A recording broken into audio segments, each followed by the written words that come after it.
எத்தனை தடைகள் வந்தாலும் அனைத்தையும் தகர்த்தெறிந்து ஊழலற்ற நேர்மையான நிர்வாகத்தை தந்து அதன் மூலம் பொருளாதார மறுமலர்ச்சியை ஏற்படுத்திட இந்த அரசு உறுதி பூண்டுள்ளது. அரசின் நலத்திட்டங்கள் அனைத்து பிரிவினரையும் சென்றடைய இந்த அரசு செயலாற்றும். இந்த அரசால் அறிவிக்கப்பட்ட வாக்குறுதிகள் அனைத்தும் மாநிலத்தின் நிதி நிலையை சீரமைத்து வருங்காலங்களில் ஒவ்வொன்றாக நிறைவேற்றப்படும். தமிழ்நாட்டு மக்கள் மிகுந்த எதிர்பார்ப்புக்கு இடையில் படைபலம், பணபலம், அதிகார பலத்தை மீறி மாண்புமிகு முதலமைச்சர் திரு ஜோசப் விஜய் அவர்களின் தலைமையிலான இந்த அரசை தேர்ந்தெடுத்திருக்கிறார்கள். இம்மக்களின் எதிர்பார்ப்புகளை நிறைவேற்ற வேண்டியது இந்த அரசின் கடமை. இந்த கடமையை நிறைவேற்ற சட்டமன்ற உறுப்பினராகிய நீங்கள் எல்லாம் இந்த அரசுக்கு ஒத்துழைப்பு அளிப்பீர்கள் என்று நம்புகிறேன்.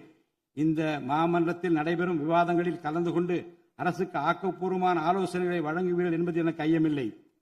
பிறப்புக்கும் எல்லா உயிருக்கும் என்ற வள்ளுவரின் வாக்கிற்கு ஏற்றார் போல அனைவருக்குமான அரசாக, மக்களுக்கான அரசாக, வெறுப்பு வெறுப்பின்றி நேர்மையாக, வெளிப்படையாக, ஒளிவு மறைவின்றி இந்த அரசு செயல்படும். தமிழ்நாட்டை இந்தியாவிலேயே தலைசிறந்த மாநிலமாக உருவாக்கி காட்டுவோம். மற்ற மாநிலங்களுக்கு முன்மாதிரியாக தமிழ்நாடு விளங்க பாடுபடுவோம். அரசின் இந்த முயற்சிக்கு சட்டமன்ற உறுப்பினர்கள் அனைவரும்